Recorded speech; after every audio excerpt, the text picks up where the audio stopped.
Nos sumergimos en las profundas riquezas del conocimiento de la sabiduría de Dios, vemos la grandeza del contenido de esta frase. Por ello vamos a emplear nos tomaremos algunos sermones para meditar especialmente este texto y lo podamos comprender con mayor amplitud.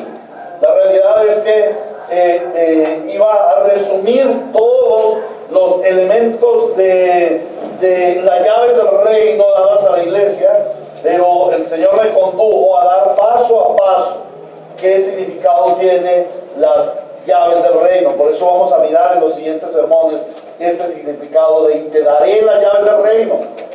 Vamos a recordar algunos de los aspectos ya estudiados en los sermones anteriores, en el sermón introductorio. En primer lugar vimos el entorno, el contexto. El Señor está hablando en este texto, en la respuesta que Él da a Pedro y a los discípulos acerca de la edificación de su iglesia. Sobre esta roca edificaré mi iglesia, dice el Señor. Habla del poder de su iglesia, las puertas del Hades no prevalecerán contra ella. Cristo es la roca principal sobre la cual se construye la iglesia. El Señor está hablando de la construcción, de la edificación de la iglesia, y Cristo es el centro de esa iglesia, el fundamento principal. Luego, los apóstoles como piedras del fundamento, como las piedras que van en las cepas. Y luego los santos, cada uno de nosotros, a través de 20 siglos, hemos sido esas piedras vivas que vamos formando el edificio hasta llegar a la perfección del templo santo en el Señor. Esa es la centralidad del tema que el Señor Jesucristo nos ha dado en este texto. Luego vimos la mayordomía delegada a la iglesia. Conocimos que esa frase, te daré las llaves del reino, es una figura para describir la delegación administrativa de un reino o de una casa, y en este caso habla de la iglesia. Y vimos que la frase, todo lo que ates en la tierra quedará atado en el cielo, y todo lo que desates en la tierra quedará desatado en el cielo, significa la autoridad y el poder que Cristo mismo le da en la delegación a su iglesia. Y ese nexo que tiene la iglesia con el cielo, la iglesia con Dios y Dios con su iglesia, es un nexo irrompible. ¿Quién nos separará del amor de Cristo? Nada, ni tribulación, ni angustia, ni peligro, ni hambre, ni desnudez, nada creado, nada en los cielos, nada en la tierra, ni ángeles, ni potestados, ni principados, nada podrá separarnos del amor de Dios, porque este amor de Dios es en Cristo Jesús. Nada podrá desligar a la iglesia del cielo. Definitivamente la iglesia está estrechamente ligada al cielo. Pero definitivamente el reino de los cielos está ligado a la iglesia. Porque la iglesia es el reino de los cielos en la tierra. Algo importante que debemos tener en cuenta respecto de la mayordomía es que es un principio de la economía de Dios. Desde la misma creación, Dios delega funciones al hombre, poniendo en buen depósito su reino para que su reino sea engrandecido. Dios tiene fe en el hombre. Dios confía en el hombre y le delega su reino. Y Dios reposa en sus mayordomos. En Génesis capítulo 1 vemos cómo Dios le delega la mayordomía a Adán. Luego el Señor le delega la mayordomía de su nueva creación a Noé. Luego el Señor le delega a Israel el establecer su reino, la mayordomía de su reino en la tierra. Y finalmente Él le delega a su iglesia la mayordomía de su reino en la tierra. Ahora, al estudiar el pasaje, cuando entro yo en el estudio del pasaje, y esto produjo en mí una cierta confusión y un cierto freno. Señor, yo no quiero predicar algo que no esté en tu palabra.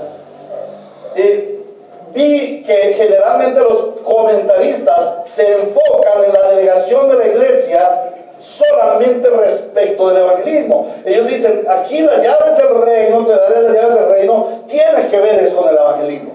Pero la realidad es que Él está hablando de las llaves del reino, no las llaves del evangelismo. Él está hablando de las llaves del reino, y el reino tiene influencia en 4 áreas que deben ser en las cuales el reino opera, y tenemos que mirarlas, estudiarlas una a una, porque si el Señor le está dando las llaves del reino a Pedro, a los apóstoles y a la iglesia, son las llaves del reino, no solamente del evangelismo. Vamos a ver esas 4 áreas de influencia en donde está el reino de Dios. En primer lugar, la primera área de influencia del reino de Dios de la iglesia es la gloria de Dios. La primera área de la influencia es la gloria de Dios, de la influencia del reino. Dios creó su reino para su gloria. En segundo lugar, el reino de Dios es para la edificación de la iglesia. La área de influencia del reino es la edificación de la iglesia. La iglesia debe ser edificada a sí misma. En tercer lugar, sí tenemos la evangelización. Y en cuarto lugar, el avance del reino de Dios sobre el reino de las tinieblas. Hoy vamos a comenzar estudiando la mayordomía dada por Cristo a la iglesia en cuanto a la gloria de Dios.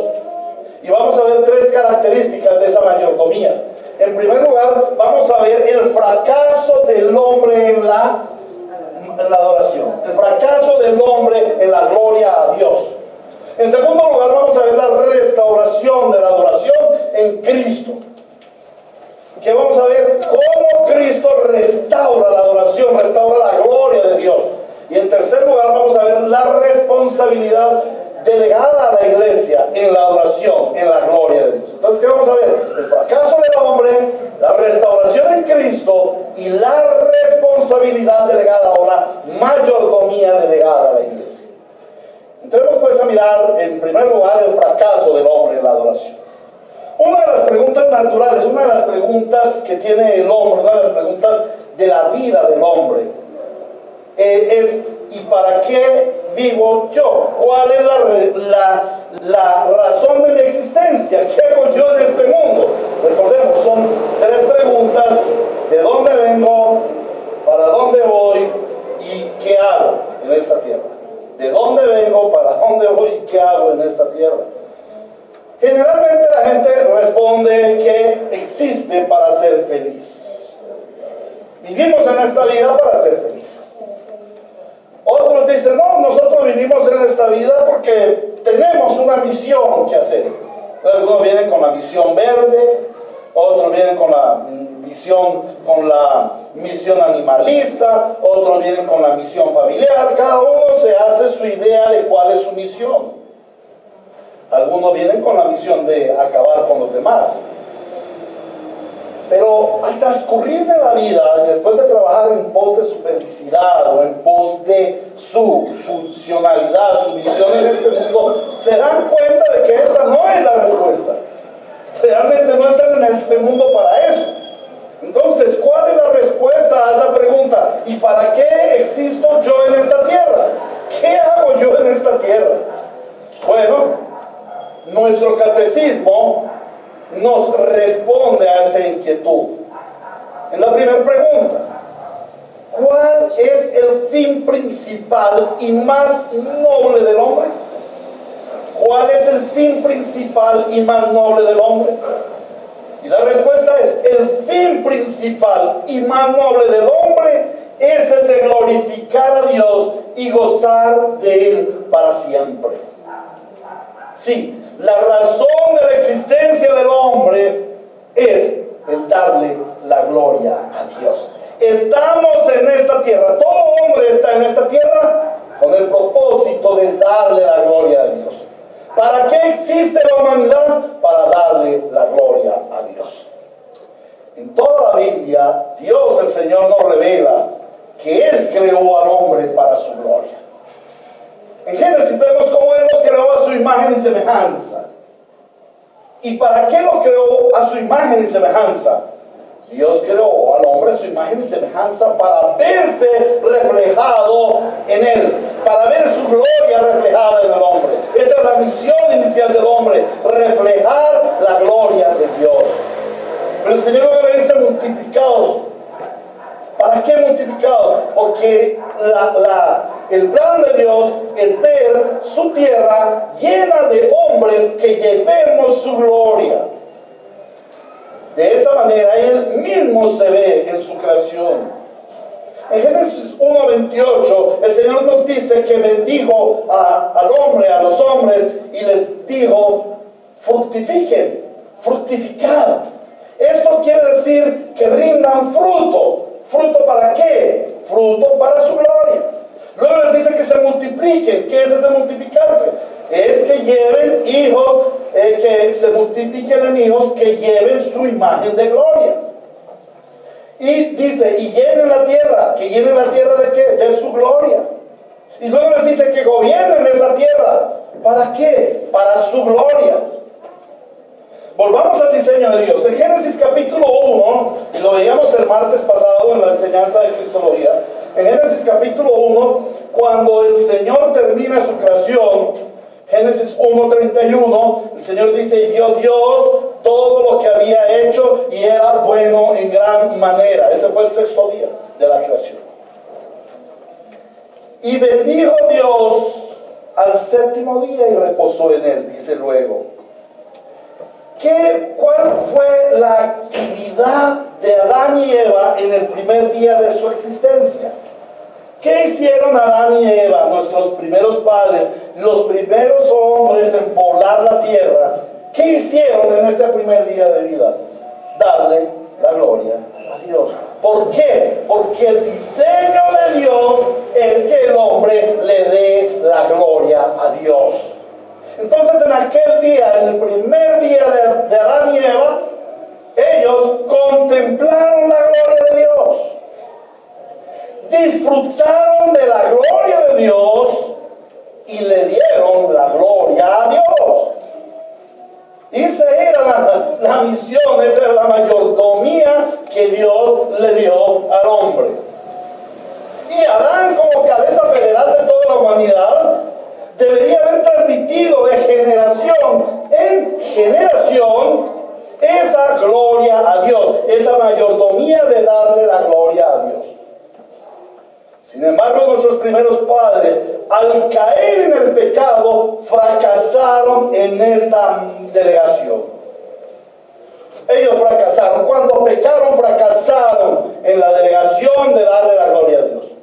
No ejercieron bien su mayordomía, no administraron correctamente lo que Dios les dio, no alabaron al Señor, se rindieron ante el maligno, entregaron al diablo la mayordomía que el Señor les había entregado, perdieron las llaves del reino de los cielos y por ende fueron destituidos de la gloria de Dios. Génesis capítulo 3, versículo 21 al 24. Nos relata cómo Dios expulsa al hombre y a la mujer del Edén, porque no habían cumplido su comisión, su delegación de darle la gloria a Dios. Y en Romanos 3:23 es muy claro cuando dice, por cuanto todos pecaron, están destituidos de la gloria de Dios. Las puertas del reino de los cielos le fueron cerradas al hombre desde entonces. El hombre ya no se podía presentar ante Dios para adorarle. ¿Por qué? Porque pecaron. Y esto nos debe llamar la atención a nosotros, amados hermanos. Esta es una voz de alerta. Cuidado, amados hermanos, porque tú puedes venir a la iglesia, tú puedes traer muy buenos diezmos, tú puedes orar, tú puedes hacer muchas cosas bonitas, pero el pecado le cierra las puertas al hombre para que le dé la gloria a Dios. Cuidado con el pecado. Por eso la iglesia debe estar siempre procurando la santificación de cada uno de los santos. Y es un esfuerzo de la iglesia. El hermano Jeremías nos enseñó durante 45 santos minutos la santidad, la santificación a través de la batalla espiritual. Y llevamos ya muchos meses, ya llevamos varios meses estudiando desde octubre del año pasado, llevamos estudiando el tema de la santificación. Y hoy miraba, y son aproximadamente 2 años de estudio acerca de la santificación. ¿Por qué? Porque el pecado nos impide venir a la presencia de Dios. El Señor dice, sed santos porque yo soy santo. Sin santidad nadie verá a Dios. Nadie. Por esa razón nosotros debemos procurar esa santidad progresiva, día tras día. El pecado, amados hermanos, le cierra las puertas al hombre para que le dé la gloria de Dios. La gloria a Dios. Por eso cuando caemos en pecado es tan difícil venir a orar. Por eso cuando caemos en pecado es tan difícil venir a la iglesia. Por eso cuando caemos en pecado es tan difícil escuchar la predicación de la palabra y aplicarla a nuestras vidas. Porque está el hombre caído en pecado le cierra la puerta a la gloria de Dios. Bueno, entonces ya vimos cómo el Señor le delega a Adán y a Eva y ellos fracasan. Luego el Señor, por su gracia, llama a Israel para que sea ese pueblo de su gloria. Éxodo capítulo 3, versículo 18, capítulo 5, versículo 1 y 3, de 1 al 3, capítulo 6, versículo 11, capítulo 7, versículo 16, capítulo 8, versículo 1, capítulo 8, versículo 20, capítulo 9, versículo 1. En esos textos vemos que el Señor le ordena a Faraón y le dice: deja ir a mi pueblo camino de 3 días para que me rinda culto en el desierto, o para que me haga fiesta en el desierto, o para que se presente delante de mí en el desierto. ¿A qué? A darle la gloria a Dios. Para darle la gloria a Dios. Dios estaba reuniendo a su pueblo, el pueblo de su gloria. Por eso dice: deja ir a mi pueblo a 3 días de camino del desierto para que allí, en esa intimidad, como leíamos hoy en el texto de Isaías, de Jeremías, ¿sí? Allí en el desierto yo te conocí. Allí en esa intimidad donde nada nos puede interrumpir de esa comunión con Dios. Algunas veces el Señor nos llama por desiertos y esto es lo mejor, porque en esos desiertos es cuando nosotros entramos en intimidad con el Santo Dios. Ahora en Isaías 43:7 dice el Señor: todos los llamados de mi nombre para gloria mía los he creado, los formé y los hice. ¿Para qué creó el Señor al pueblo de Israel? Para su gloria. ¿Para qué creó el Señor al hombre? Para su gloria. ¿Qué busca el Señor de nosotros? Que le demos su gloria. Dios delega en Israel la adoración. Dios le da la llave del reino al pueblo de Israel, para que el pueblo de Israel entre en su presencia, para que el pueblo de Israel le rinda la gloria. Pero no solamente para ellos, sino que a través del pueblo de Israel ellos demuestren a las naciones la gloria de Dios. ¿Para qué? Para que todas las naciones se rindan ante el Señor. Dios les revela su nombre personal, les da su identidad. Dios, el Señor, les da leyes, estatutos. Dios, el Señor, les establece un modelo de adoración. Les da un tabernáculo en donde habita su presencia. Les da un sacerdocio mediante el cual pueden glorificar a Dios. En fin, el Señor le da todos los medios para que Israel glorifique al Señor. Estas son las llaves del reino para que Israel glorifique al Señor. Pero ¿qué sucede? Israel se corrompe. Israel corrompe esa mayordomía que el Señor le delegó. Se salió del marco regulador de la adoración. Volvieron su corazón a dioses extraños. Hicieron un becerro de oro y le adoraron. Rindieron alabanza a los ídolos. Se olvidaron del Dios viviente y verdadero y lo cambiaron por ídolos muertos. Jeremías capítulo 2 versículo 11 dice: ¿hay alguna nación que haya cambiado sus dioses a pesar de que eran sus dioses? Pues mi pueblo ha cambiado al que es su gloria, por lo que no sirve para nada. Y esto lo reafirma luego el evangelista Lucas en Lucas 11:52. Dice: ¡ay de ustedes, expertos en la ley! Está hablando de los fariseos, a los religiosos de la época. ¡ay de ustedes, expertos en la ley! Porque se han adueñado de las llaves del conocimiento. Ustedes mismos no han entrado y a los que querían entrar les han cerrado el paso. ¿Por qué? Porque el pueblo de Israel había perdido las llaves del reino para entrar a la adoración al Señor. Israel fracasó en la delegación de darle la gloria a Dios. Perdieron la mayordomía de la adoración. Pero lo peor es que les fue quitada la presencia del Señor. Les fueron quitadas las llaves del reino. En definitiva, toda la historia del Antiguo Testamento nos enseña que a pesar de que el ser humano fue creado por Dios para su gloria, debido al pecado, el hombre queda inhabilitado para darle la gloria a Dios. Ningún hombre por sí mismo puede presentarse ante el Señor para rendirle gloria. Su mayordomía en la adoración es un fracaso. Por tanto, no tiene acceso a la gloria de Dios. Está muerto en sus delitos y pecados. Está destituido de la gloria de Dios. En segundo lugar, vamos a ver la restauración de la adoración en Cristo. Si el hombre hubiera quedado definitivamente inhabilitado para darle la gloria a Dios y fuera condenado para siempre en la muerte y el infierno, el plan de Dios hubiese fracasado. ¿Y en dónde quedaría el honor del nombre del Señor? Y hemos leído en el texto bíblico cuando el Señor, ante la rebelión, ordena que se destruya el pueblo. ¿Recuerdan?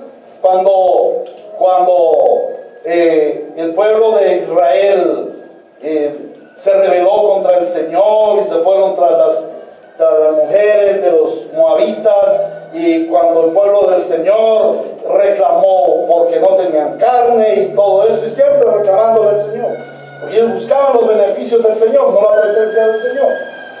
Entonces el Señor le dijo a Moisés y a Aarón: quítense del medio porque voy a terminar con este pueblo. Ya me aburrieron. Esto es una buena pregunta. ¿Será que la iglesia va a aburrir al Señor? Yo creo que algunos ya tienen muy aburrido al Señor. El Señor se levanta y dice: quítense ustedes, no interceden. Los había nombrado sacerdotes. No era interponerse entre el pueblo y yo estoy enojado con el pueblo y lo voy a destruir. Y se para enfrente Moisés y le dice: oh no, Señor, no, ay sí, ten misericordia, Señor. Tú sacaste a este pueblo de Egipto con gran demostración de poder y lo has traído por el desierto. Y ahora, ¿qué van a decir los pueblos de ti? ¿En dónde va a quedar el honor de tu nombre si matas a este pueblo y lo dejas aquí tirado en el desierto? No, Señor. El honor de tu nombre está sobre todo. Eso en varias partes de la Biblia dice: por honor a mi nombre. El Señor tiene un gran honor por su nombre. Y el Señor creó al ser humano para su gloria. Si ese plan hubiera fracasado, ¿en dónde quedaría el nombre del Señor? Hermanos, el plan de Dios no fracasa. Definitivamente el hombre sí le dará la gloria a Dios. Pero ¿cómo le va a poder dar el hombre la gloria a Dios si hemos visto que era fracasado en ese intento? Bueno, todo en el decreto eterno de Dios está centrado en la persona de nuestro Señor Jesucristo. Desde antes de la fundación del mundo el plan fue hecho, y es Jesús quien como hombre le rinde la plenitud de gloria a Dios. Todo fue diseñado para la gloria de Dios en Cristo. La gran mayoría de personas centran la venida del Señor Jesucristo al mundo para la redención de los pecadores. Pero la realidad es que Cristo vino al mundo para restaurar el reino de Dios y para darle la gloria a Dios. Juan capítulo 17 versículo 1 dice: después de que Jesús dijo esto, dirigió la mirada al cielo y oró así: Padre, ha llegado la hora, glorifica a tu Hijo para que tu Hijo te glorifique a ti. Saltamos a Juan capítulo 17 versículos 4 y 5. Juan 17, 4 y 5 dice el Señor Jesús: yo te he glorificado en la tierra. Mira, el Señor Jesucristo restauró la glorificación del Padre. La glorificación de Dios. Yo te he glorificado en la tierra. Lo que ningún hombre ha hecho, yo lo estoy haciendo para ti, para tu gloria. Yo te he glorificado en la tierra. ¿Y cómo lo ha glorificado en la tierra? Ahí dice, y he llevado a cabo la obra que me encomendaste. ¿Cuál obra? La misma donde dice allí, Padre, ha llegado la hora. ¿La hora de qué? La hora de la cruz. La hora de su sacrificio. ¿Para qué fue el sacrificio de Cristo? Para la gloria del Padre. Padre, yo te he glorificado en la tierra y he llevado a cabo la obra que me encomendaste. Ahora, Padre, glorifícame en tu presencia con la gloria que tuve contigo antes de que el mundo existiera. Juan capítulo 12, versículos 27 y 28. Juan capítulo 12, versículos 27 y 28. El Señor dice así: ahora todo mi ser está angustiado. Él ya sabía la hora, él ya sabía todo lo que iba a venir. Y su ser estaba angustiado. Ustedes se imaginan la tensión que tenía el Señor Jesucristo como hombre de saber que iba a morir en la cruz. Y como Dios que sabía que por un tiempo Él iba a estar separado del Padre con quien eternamente estuvo unido. Que por un periodo de tiempo Él, que es eternamente santo, iba a cargar sobre sí las heces del pecado de la humanidad. Esto produjo en él un gran estrés que dice: ahora todo mi ser está angustiado. ¿Cómo estaba el Señor Jesús? Angustiado, terriblemente angustiado. ¿Qué decimos nosotros cuando estamos angustiados? ¡Ay, yo me quiero morir! Que yo estoy aburrido de esto, estoy mal. Pero ¿qué dice el Señor? ¿Qué dijo el Señor Jesucristo? Dijo: a pesar de que yo estoy angustiado, ¿acaso voy a decir, Padre, sálvame de esta hora difícil? ¿Acaso voy a pedir, no quiero pasar por la cruz? Si precisamente para afrontarla he venido. Padre, glorifica tu nombre. Glorifica como tu nombre. ¿Cómo va a ser glorificado tu nombre? A través de toda la obra de nuestro Señor Jesucristo. La obra de nuestro Señor Jesucristo fue para la gloria de Dios. Se oyó entonces desde el cielo una voz que decía: ya lo he glorificado y volveré a glorificarlo. El Señor Jesucristo, siendo Dios, se hizo hombre y se ofreció en sacrificio para pagar el precio del pecado, para restaurar la delegación del reino de Dios, la alabanza a Dios que fue dada desde Adán, y de esta manera glorificar al Padre. Cristo satisface perfectamente al Padre, porque Él, Cristo, le da la correcta adoración a Dios. De nadie se había oído antes una voz en el cielo que dijera: este es mi Hijo amado, estoy muy complacido con él. Pero en Mateo capítulo 3, versículo 17, y luego, recuerdo ahora, en el monte de la transfiguración, el Señor, el Evangelio dice: y oí una voz del cielo que decía: este es mi Hijo amado, estoy muy complacido con él. Y una voz del cielo decía: este es mi Hijo amado, estoy muy complacido con él. ¿A quién satisface? ¿Quién complace a Dios? ¿Quién complace perfectamente al Padre? Su Hijo. Solamente su Hijo. ¿Y por qué Cristo satisface plenamente al Padre? Cristo, como sumo sacerdote santo en el Señor, mediante su ministerio ha cumplido con todos los requisitos ceremoniales. Se ha ceñido al marco regulador dado por Dios para que el hombre le rinda culto, para que el hombre le glorifique. El único hombre en la faz de la tierra que ha cumplido perfectamente los requisitos para acercarse a Dios y rendirle la gloria que Él demanda de los hombres es Jesucristo, hombre. Ahora, Cristo, al cumplir estos requisitos, ha establecido la correcta adoración, el culto perfecto a Dios. Cristo glorificó a Dios en santidad. Cristo rindió una adoración santa. ¿Por qué? Porque Él, siendo santo, presentó un sacrificio santo, un sacrificio sin imperfección, un sacrificio completo. Cristo presentó una adoración en justicia.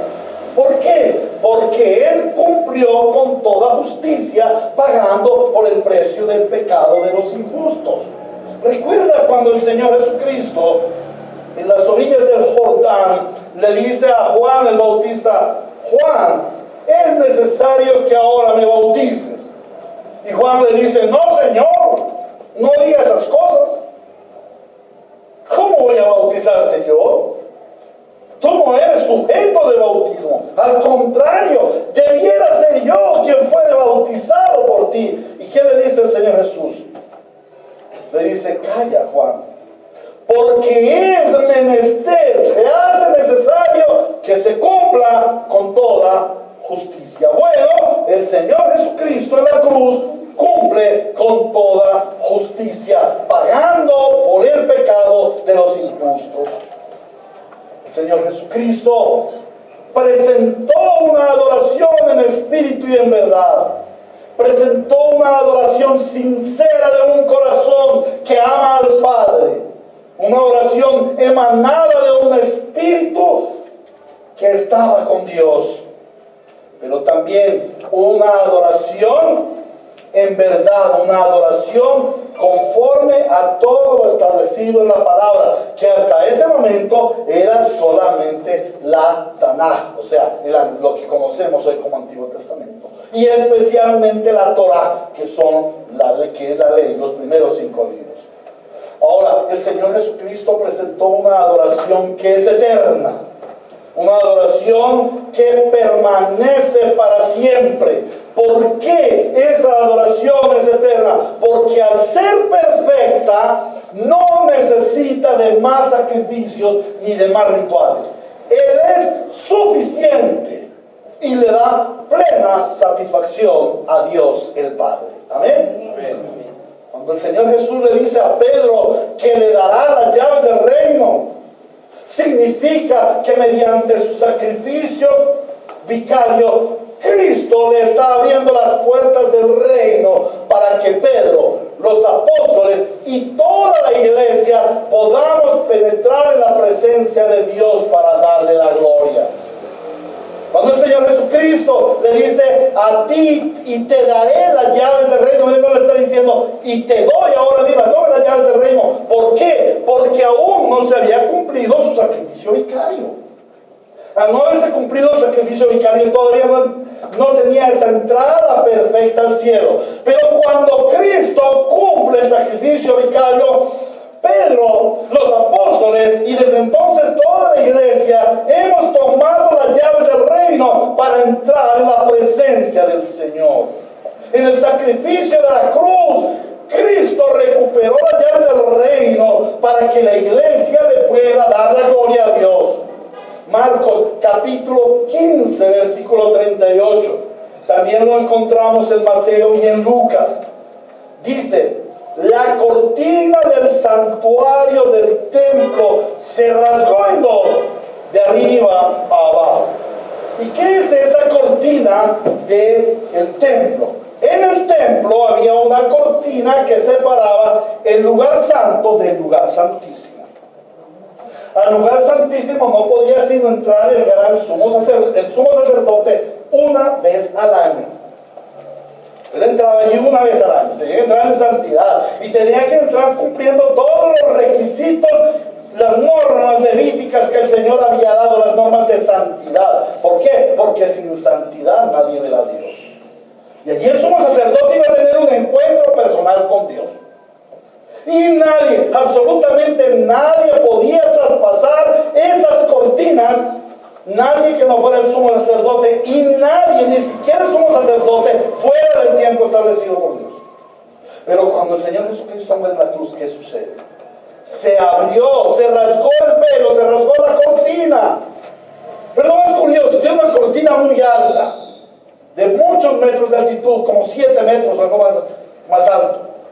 ¿Y qué sucede? ¿Cómo se va a romper o cómo se va a rasgar esa cortina de arriba para abajo? Es muy posible rasgarla de abajo para arriba. Fácilmente se coge una tijera, un cuchillo y se rasga y se abre de abajo para arriba. ¿Esto qué significa abrirla de abajo para arriba? Que el hombre por sí mismo abre las puertas para entrar en el cielo y rendir gloria a Dios. Y esto es imposible. Porque quien haga tal cosa quedará cenicitas, como pasó con Nadab y Abiú. Porque el Señor puso una espada de fuego y querubines que guardaran la entrada a la presencia del Señor, que guardaran el santuario. Nadie podía entrar. Pero cuando Cristo se sacrifica en la cruz para darle la gloria a Dios, el Padre queda satisfecho por la obra de su Hijo y Él mismo rasga la cortina de arriba hacia abajo, algo que era imposible para el hombre. Dios lo rasga de arriba para abajo y la cortina queda abierta para que por medio de Cristo la iglesia pueda entrar a rendir la adoración a Dios. Amén. Hebreos capítulo 2 versículos 9 y 10. Hebreos 2, 9 y 10. Dice: sin embargo, vemos a Jesús, que fue hecho un poco inferior a los ángeles, o sea, que fue humanado. Él, siendo superior a los ángeles, se hizo inferior a los ángeles, o sea, se humanó. Vemos que fue, sin embargo, vemos a Jesús, que fue hecho un poco inferior a los ángeles, coronado de gloria y honra por haber padecido la muerte. Por haber padecido la muerte, por la gracia de Dios, la muerte que él sufrió, resulta en beneficio de todos. En efecto, al fin de llevar a muchos hijos a la gloria, convenía que Dios, para quien y por medio de quien todo existe, perfeccionara mediante el sufrimiento al autor de la salvación de ellos. ¿Qué objetivo tiene la salvación? Llevarnos a la gloria de Dios, restaurar la gloria de Dios. La salvación son las llaves del reino para que nosotros entremos a la gloria de Dios. ¿Y aquí entramos a la gloria de Dios? Hacer lo mismo que hicieron Adán y Eva el primer día: contemplar su gloria, disfrutar su gloria y darle la gloria a Dios. Amén. Amén. En tercer lugar, vamos a ver la responsabilidad de la iglesia en la adoración. Hemos visto que Dios le delegó a Adán la mayordomía del reino para su gloria y Adán fracasó, pecó. Luego Dios delegó esa mayordomía al pueblo de Israel y ellos también fracasaron, pecaron. Pero Cristo asumió el reto y tomó la mayordomía del reino para la gloria de Dios, y Él sí venció. Él lo logró. Por ello dice en Mateo 28, 18 al 20, Jesús se acercó entonces a ellos. Ya estaba cumplida la revolución. Jesús se acercó entonces a ellos y les dijo: se me ha dado toda autoridad en el cielo y en la tierra. Por tanto, vayan y hagan discípulos de todas las naciones, bautizándolos en el nombre del Padre y del Hijo y del Espíritu Santo, o sea, dándoles identidad con Dios, enseñándoles a obedecer todo lo que les he mandado a ustedes, y les aseguro que estaré con ustedes siempre hasta el fin del mundo. La mayordomía de la gloria de Dios es tomada en manos de Cristo. Cristo asume la mayordomía de la gloria de Dios. Lo que el hombre no pudo, Cristo sí lo pudo. Y Él, en la plenitud de su autoridad, toda autoridad me ha sido dada en los cielos y en la tierra. Él, en la plenitud de su autoridad, le entrega a su iglesia, a su cuerpo, esa mayordomía. Ahora, en la iglesia somos nosotros los que tenemos la mayordomía de la gloria de Dios en la tierra. No hay forma de que Dios reciba su gloria fuera de la iglesia.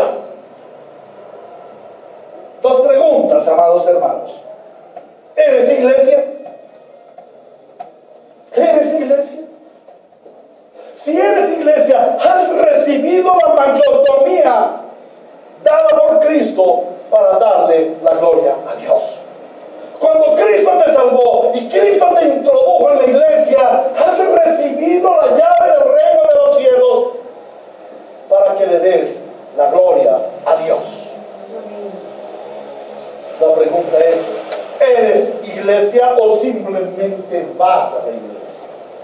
Hay una diferencia muy grande.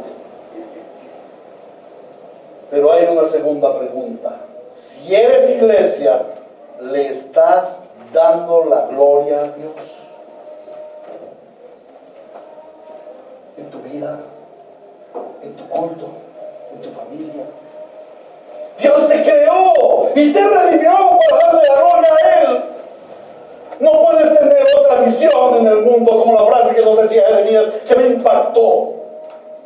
La frase que dijo Jeremías ahora: esa grandeza que hay en nosotros, esas cosas grandes y magníficas que hay en nosotros, la gloria de Dios, el reino venidero, la esperanza gloriosa, la salvación, el poder de Cristo en nosotros, es absorbida por las nimiedades, por las pequeñeces del mundo, el afán de este mundo, los deleites de la carne, la vana gloria de esta vida. Oh, hermanos, fuimos creados para la gloria de Dios. Qué gran privilegio tenemos de darle la gloria a Dios. El Señor dice que Él no recibe su gloria por otro medio que no sea su iglesia. Los musulmanes pueden suicidarse, pueden hacer atentados, poner bombas, matar gente, ir a la Meca, orar 5 veces al día, pero ellos no le están dando la gloria a Dios. Dios aborrece eso. Los judíos pueden ir a su sinagoga, pueden guardar el sábado, pueden realizar el Yom Kippur y todas sus celebraciones, pero ellos no le están dando la gloria a Dios. Dios no recibe la gloria a través de ellos.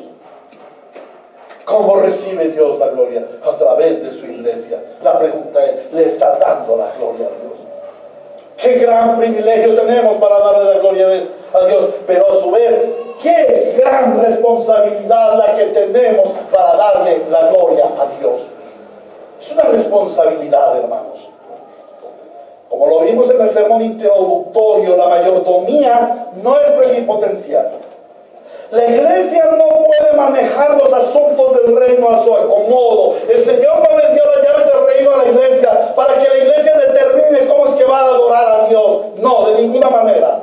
La mayordomía consiste en ejecutar los principios del reino que el rey ha impartido. La iglesia no está autorizada para introducir nuevas formas de glorificación a Dios. Ya está establecida y su nombre es Cristo. La iglesia no está autorizada para introducir nuevos elementos al culto. La mayordomía de la iglesia consiste en llevar a cabo lo que Cristo ya estableció en perfección y rendir un culto conforme al modelo bíblico. Un culto en su forma, un culto en su contenido, un culto en su tiempo, un culto en su disposición, como Él ordena en su palabra. Y vamos a ver 3 elementos bíblicos, solamente 3 elementos bíblicos de la mayordomía de la iglesia en la gloria de Dios. El primer elemento bíblico mediante el cual la iglesia le da la gloria a Dios es Cristo.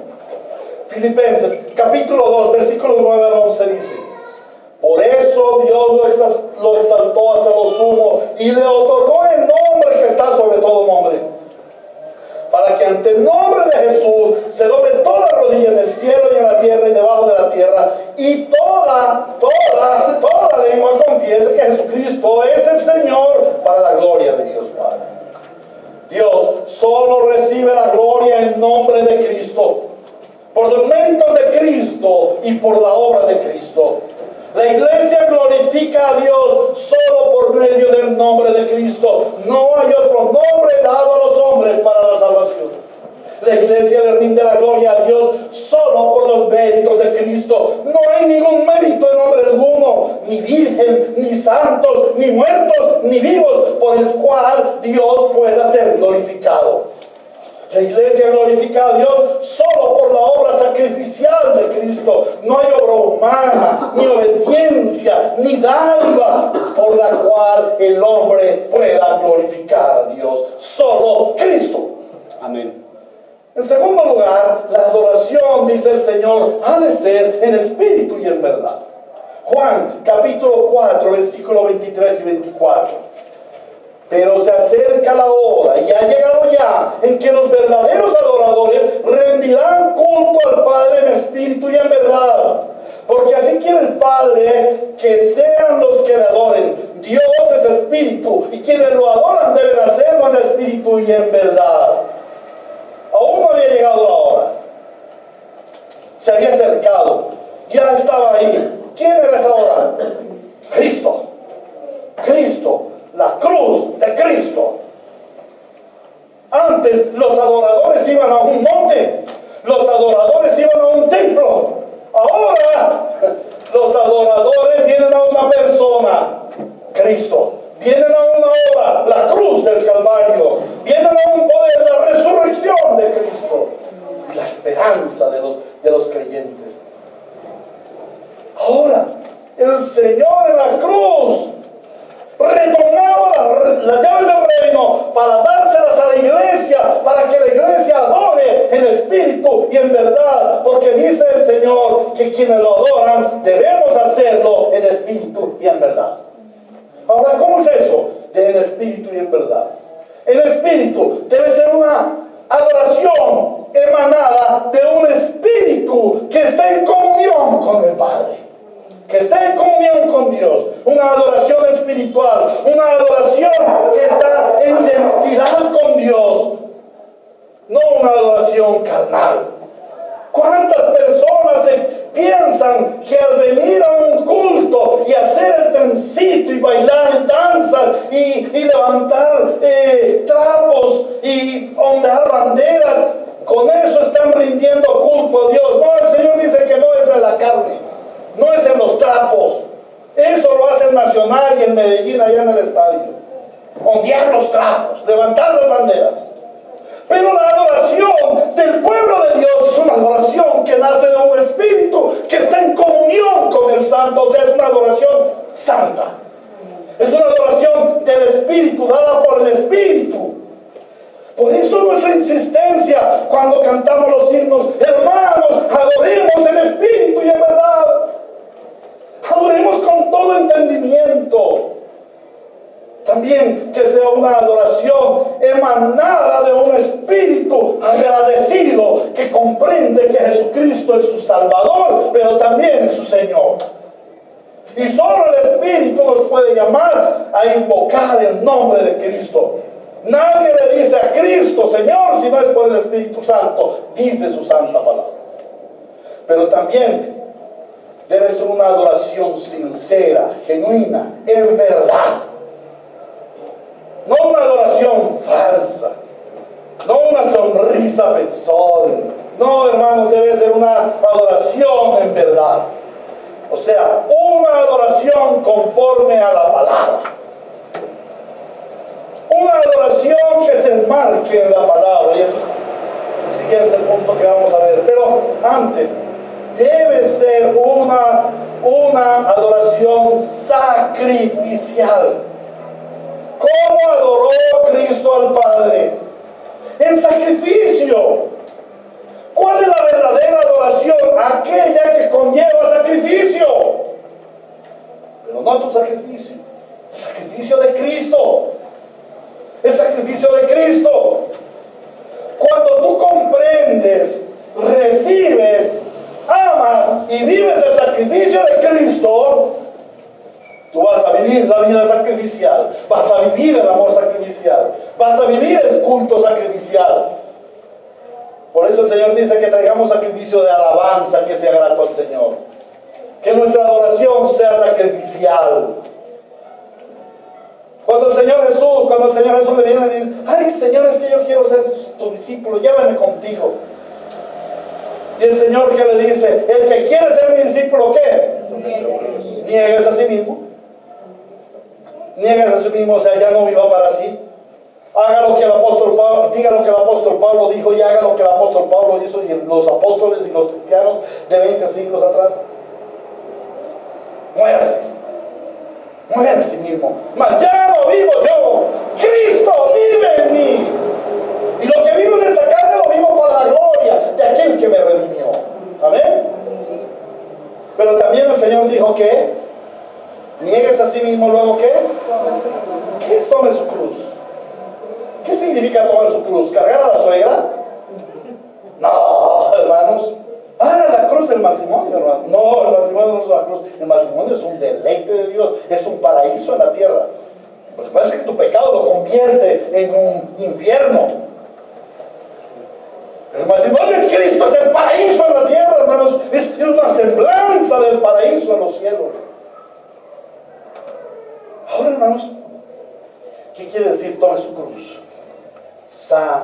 Sacrificio. Sacrificio. Muere a ti mismo. Tome su cruz y ¿qué? Sígame. ¿Qué es esta adoración en sacrificio?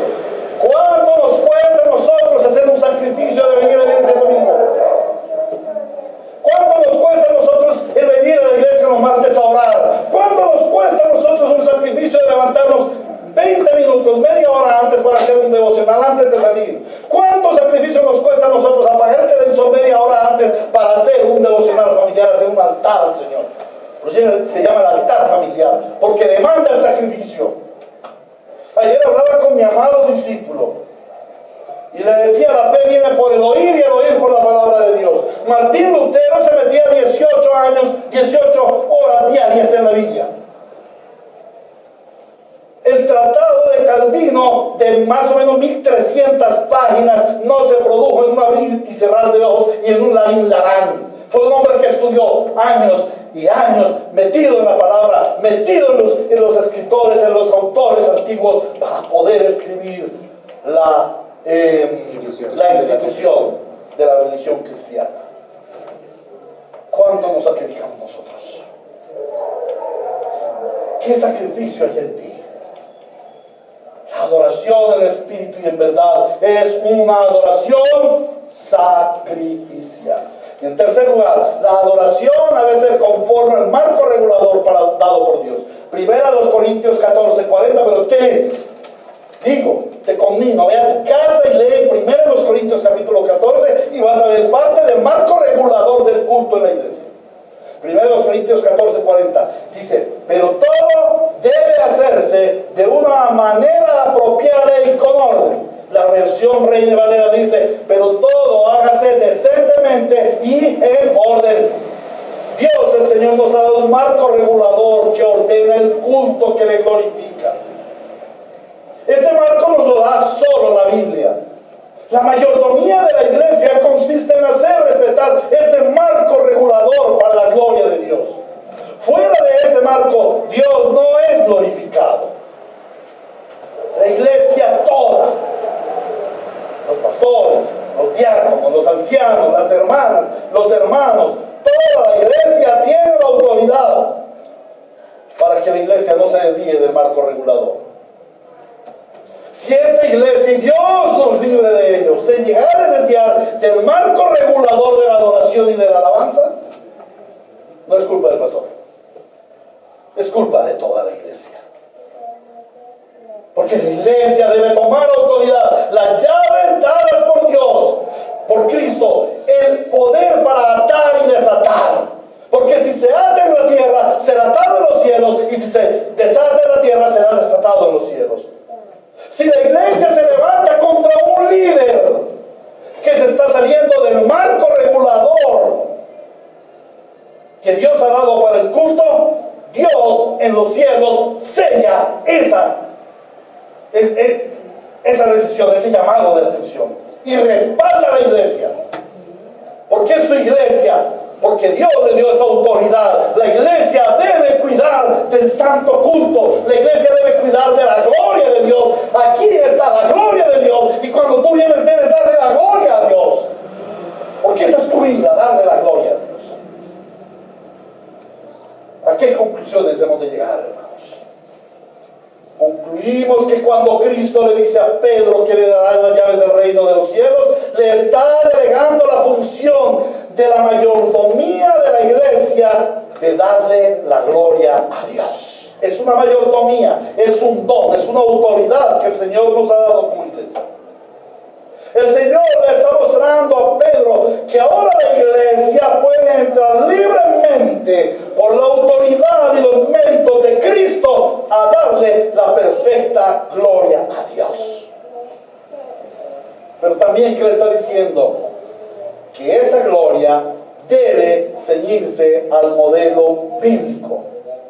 En el nombre de Cristo, en espíritu y en verdad, y conforme al marco regulador que le ha dado el Señor a la iglesia para que ministre la gloria del Señor. La iglesia tiene las llaves del reino para darle la gloria a Dios. ¡Qué gran privilegio, hermanos! Sí, nadie más en el mundo le puede dar la gloria a Dios, porque Él no la recibirá. Solo su iglesia. Es un gran privilegio saber que cuando tú te acercas a hacer una oración, cuando tú cantas un salmo, un himno, cuando tú te gozas y glorificas al Señor, el Señor en los cielos lo está recibiendo y Él está atando en los cielos lo que tú estás atando en la tierra, y está desatando en los cielos lo que tú estás desatando en la tierra, tanto individual como corporativamente. Qué gran privilegio tenemos para darle la gloria a Dios, pero a su vez qué gran responsabilidad. Hoy sabes la responsabilidad que tienes. Hoy no vas a morir ignorante, pero Dios te va a pedir cuentas de ello. Dios te va a demandar cuentas de ello. Fuiste creado para la gloria de Dios, fuiste redimido para la gloria de Dios. Entonces dale la gloria a Dios. A Dios sea la gloria en su iglesia por siempre. Amén. A Cristo el Señor y Redentor sea su gloria en su iglesia por siempre. Amén. Oremos. Padre amado, lleno de amor, de gracia y de bondad, gracias por tu palabra en este día. Gracias, Señor, porque nos has abierto los ojos a los asuntos del reino,